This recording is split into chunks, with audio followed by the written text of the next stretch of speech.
চন্দনাইশে গাছবাড়িয়া নুরুল ইসলাম কিন্ডারগার্টেনের প্রধান শিক্ষক নুরুল আবছারের মমতাময়ী মায়ের ইন্তেকাল। বিস্তারিত দেখুন ডেস্ক রিপোর্টে।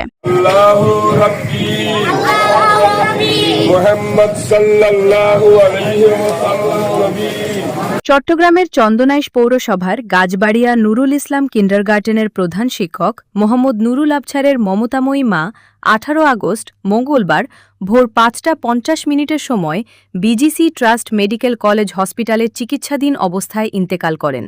ইন্না লিল্লাহি ওয়া ইন্না ইলাইহি রাজিউন। মৃত্যুকালে তাহার বয়স হয়েছিল 65 বছর। তিনি 3 ছেলে 3 মেয়ে নাতি নাতনি সহ অসংখ্য গুণগ্রাহী রেখে যান।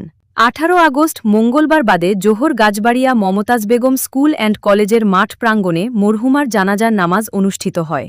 জানাজার নামাজের ইমামতি করেন চন্দনাইশ উপজেলা পরিষদের সাবেক ভাইস চেয়ারম্যান মাওলানা মুহাম্মদ সোলাইমান ফারুকী।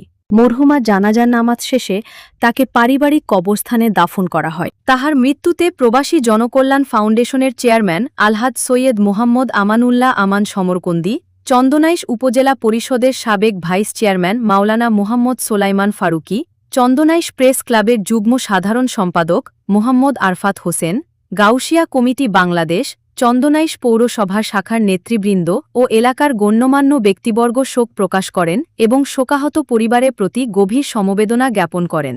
গফুর রহিম রহমান রহিম, তোমার মাহবুব নবী রসুলাই তুই আসমান জমিন চন্দ্র সূর্য গ্রহ নক্ষত্র নারারতির বীর্ঘ ওই মাহবুব নবী রহমতুল্লাহ আলমিন সালামের আগমনের মাসন নিজি আল্লাহ তোমার বন্দনীরে আল্লাহ তোমার জীবনের কবিরা সেগুলো মাফ করে দাও। Desk news HT Bangla.